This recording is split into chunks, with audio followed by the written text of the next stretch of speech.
Woohoo!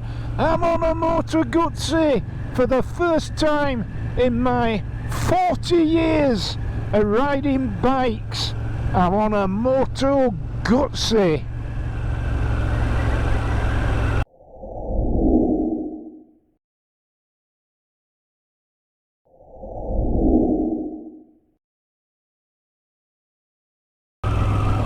Hey up! Way! Welcome or welcome back, and finally, at long last, the weather gods have conspired to allow me out in the middle of January on my brand new bike for the channel. This here, Moto Guzzi V7 Stone Special. So this is her maiden voyage. Look at that there, just 10 mile, and it was just 4 mile when I set off, so there you go, brand new. And it's already tickling me pickles, but I knew she would, of course. Now then, so this ain't going to be a big numbers review, a big facts and figures review. It's going to be initial impressions of my first time ever upon this bike, and indeed, for that matter, my first time ever upon a Moto Guzzi of any particular flavour. Been a long time coming, this. But before we get started, just a couple of things. So, numero uno, as the Italians might say. Numero uno, number one, I'd like to give a big shout out to one of my subscribers, Mr. Ron Murray. Mr. Ron Murray from Dumfries up there in God's own country of Scotland. And Ron is a very, very talented leather worker. And he very kindly, without any approach from me, completely from left field, out of the blue,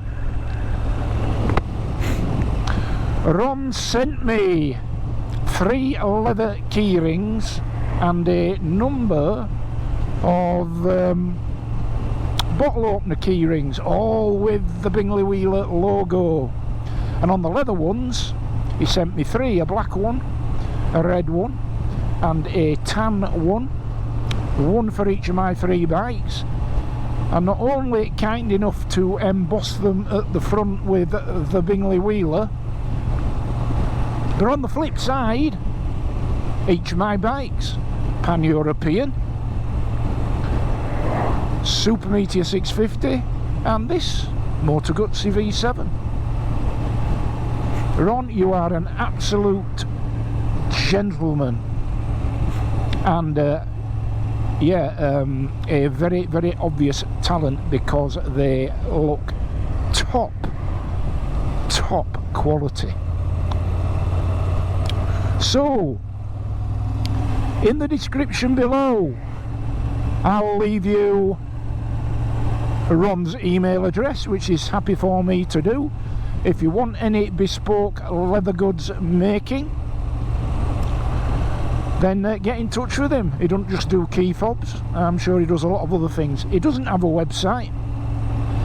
He does it the old-fashioned way, so you're just going to have to drop him a line if you want something bespoke, personalised, monogrammed or whatever. Get in touch with him at the email address, which is in the description below, and which, if I can remember, I'll put up on the screen as well. Aye, so thank you very much indeed, Ron. And those there bottle opener ones, I'll probably dish 1 or 2 out to my any subscribers that I meet out on the road, but not today, because I forgot to bring them with me. Hey! Now, second thing, yes, it has been suggested to me by 1 or 2 people, but in particular my good friend VFR Mitch Gazer, that I arrange some sort of meetup or ride out locally for subscribers. So what do you think? Once the spring is upon us, once there's some decent weather, would you be interested, any of you, in meeting up somewhere hopefully equidistant between all of those that might like to attend such an event? And we'll go for a ride, and we'll have a chat, and we'll stop, we'll have a pot of steam, and hopefully have a right good crack. So if you think that's a good idea, let me know. And also a big shout out to some other content creators on YouTube who subscribe to my channel and are very supportive and encouraging, and I try very hard indeed to do the same in return. Now the danger is in giving shout outs to some of you good people that I might miss one or two out, so please don't be offended if I've missed you out. It's purely because I don't have an auto cue here on the bike, and my memory's certainly not what it used to be. But a shout out to Moto UK, Nick. If you haven't looked at Nick's channel, Moto UK, go have a look at it on YouTube. He lives in Lancashire, beautiful part of the world, and that's a Yorkshireman talking. Beautiful part of the world. Does lots of trips and bike and product reviews, and rides out and about in his locality on his Triumph Bonneville T120 and his Triumph Tiger 1200 Rally Pro. What, you recently fell off, mate, didn't you? But all's fixed and good. So Mr. Moto UK, thank you. The all-year motorcyclist, thank you indeed. Not least for having a poll of top 10 YouTubers, and having me at joint 6th or 5th with I think I were in the same position as the likes of Mr. Darcy and Uncle Stuart. I am absolutely flattered, thank you. That's cool. And Wildlife Moto, Jonathan, likewise. Thank you so much for your kind words and occasional comments. If you want to have a look at Jonathan's channel, Wildlife Moto, I think you've still got your Interceptor, haven't you, Jonathan? He does ride outs and reviews, but at the moment he's doing a cracking series on the restoration of an old BMW R100. Is it a CS? Something like that. Anyway, he's absolutely doing a nuts and bolts restoration on it, and it's looking $1 million.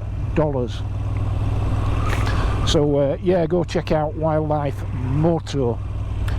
The Mindful Motorcyclist, Sean, been interested in some of your stuff. I know you had that spill on your BSA Gold Star, but it's back up and running. And I think you're spending a bit of time at the moment in España, aren't you? You lucky man. How I envy that. Yeah, I wish I could do that. At one point I was seriously considering emigrating to Spain or Portugal, and then a certain occurrence in 2016 blew all my plans out the water. So there we go, we'll not get into that, shall we? But yeah, that trashed my aspirations, so thanks. Hey, any road up, that's dangerous territory, innit? Where was I?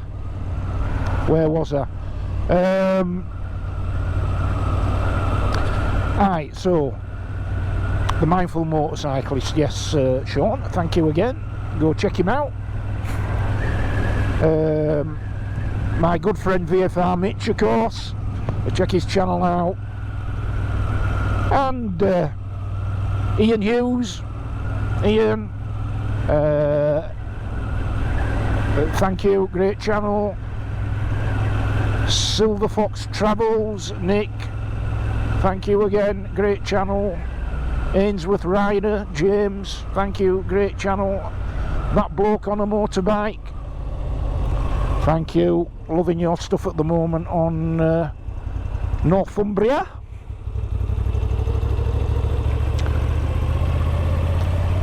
And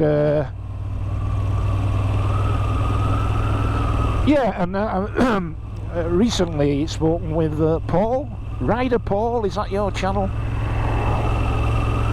Yeah, so thanks again for your kind comments and support, and to everybody who has commented kindly and supported and subscribed and liked and shared. Without your most generous efforts, I wouldn't be able to keep this up, that's for sure. So that's that out of the way. So what's to think of new bike, Anton? Well, let me tell you what I had hoped to avoid, I'm gonna slip seamlessly into, and that'll be a comparison with my Royal Enfield Super Meteor 650, because it's inevitable, isn't it?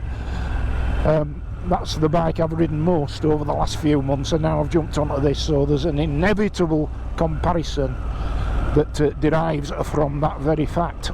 And so the first thing that I've noticed, this bike as compared with that, number one, noticeably more power. And bearing in mind I'm just tickling this bike at the moment, because it's that 600 mile running in period before the first service, so I'm trying to keep things as much as possible at 4,000 RPM or below. And even with that in mind, the extra 20 brake horsepower that this has over the parallel twins that feature in the Interceptor, Super Meteor, Continental GT and Shotgun 650, that 20 brake horsepower is very noticeable, particularly in the mid-range. That's the first thing, it's a lot quicker. Second thing, more character in the engine, and the Royal Enfield Parallel Twin 650 is a very, very characterful engine, but this is more characterful. It's got that much rock and roll from this 853cc, is it? Something like that. Transversely mounted air and oil cooled V-twin. Pushrod engine. Proper old school engine this. And you are reminded of that every time you blip that throttle, because you feel that little bit of twitch to the right hand side, which I believe is a gyroscopic effect. Is that what it is? Anyway, it's typical of boxer twins and V-twins that are mounted in this configuration. So yeah, very, very characterful indeed. Very comfortable riding position, very comfortable seat. And the looks of this bike, I just think, are absolutely outstanding. Like, it's probably, for me at the moment, the best looking modern classic out there.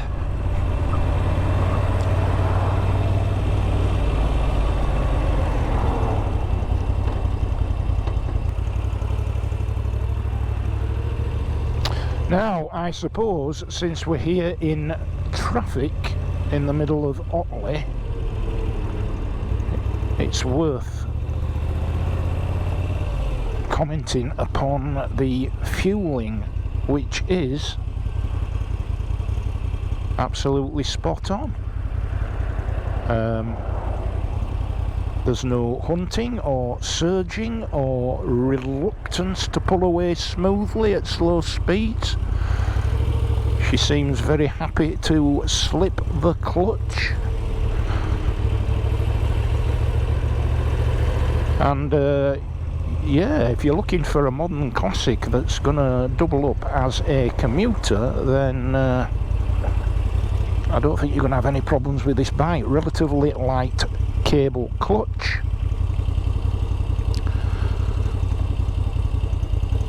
Manageable weight, I think it's 213 kilograms, this bike.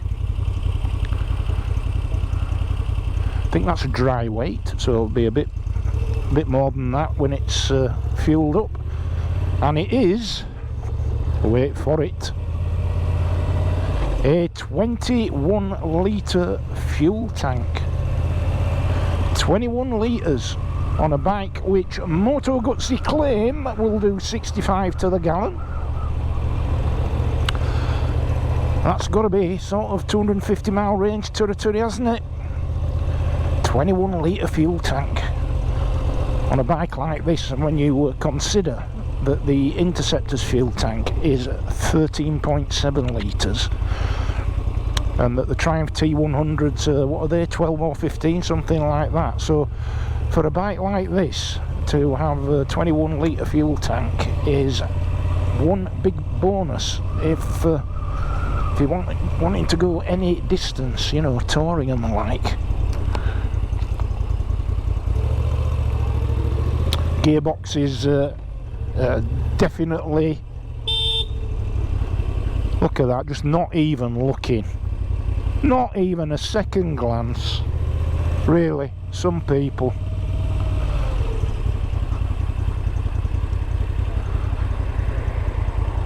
That would just, I couldn't care less what's coming, but I'm going to pull out. Or maybe my eyesight is so bad that I can't quite see a motorcycle with its LED headlight on. That's what we've got to watch out for, folks. Defensive riding all day long. Ride like every car driver on the road is out to kill you. Right. Aye. So let's go over through Norrod, shall we? We'll go through Norrod. We shall go over Lindley Reservoir, past Menwith Hill, and drop down Dacre Banks, for anybody that knows Dacre Banks, and then we'll hang a left.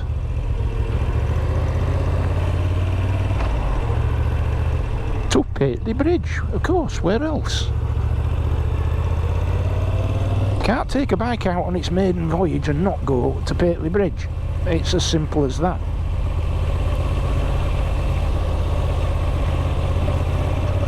Right, so the gearbox, yeah, what you would expect it to be, like the engine, full of character, but there's no doubt about when you've changed gear.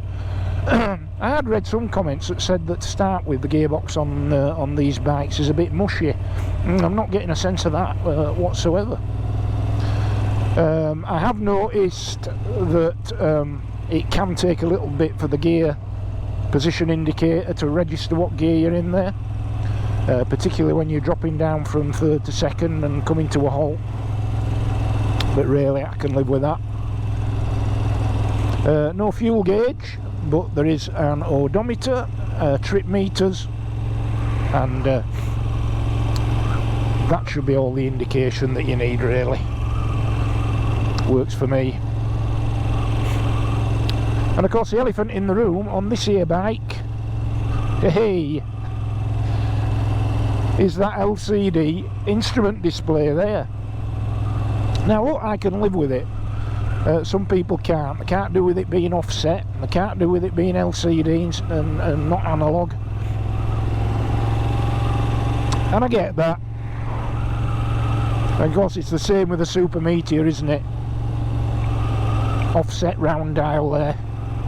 Not for everybody. But for me, the rest of the bike's characteristics more than make up for that largely aesthetic consideration. And sure, for a bit less money than this bike, because this is the Stone Special, you can get the straight special, for want of a better term, the V7 Special. And that, of course, has got the twin analogue clocks. And I would say on balance that although it's not a showstopper for me by any stretch of the imagination, I think this bike would look better with that sort of configuration. But what I would like to see is not those rather diminutive looking, almost bijou dials on the V7 Special. I'd like to see something a bit beefier, a bit like the instrumentation on the Bonnevilles. Now, if you could have something like that on this, that really would look the part. But I understand you're into that dilemma then as to what sells bikes, and Moto Guzzi want to sell bikes. And there comes a point where your efforts to sell bikes because people like good looking bikes has to take second place to the fact that the other thing that sells bikes is price. So I suppose you're always, as a brand, you're always trying to strike that balance. And I suppose if you fitted twin analogue clocks on this bike to the same sort of standard and fit and finish of the Triumphs, you might just be taking the price point to a point where it tips over into less sales rather than more. So I do get that, I do understand that. I just think, you know, if money were no object, that would be the icing on the cake, to have some big beefy twin analogue dials on here. But I can live with this LCD, not least because it tells me everything I need to know.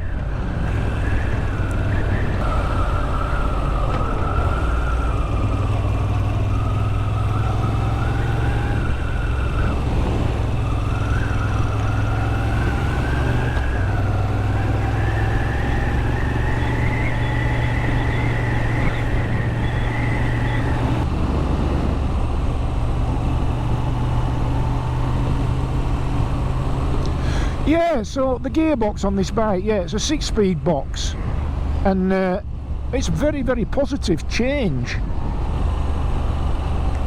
It is a little bit agricultural, I think that would be fair to say, but no less pleasant for that. I think a lot of that may be down to the fact that this is a shaft drive motorcycle, so there's no sort of chain there to absorb some of the snappiness of some gearboxes, but it doesn't in any way, shape or form detract from the overall enjoyment even of this bike. Handled really well. Obviously you can't push it when the roads are like this, but even so, on a drier road with the right levels of talent, which I don't have, you probably could get your knee down. Hey, but that's not for me.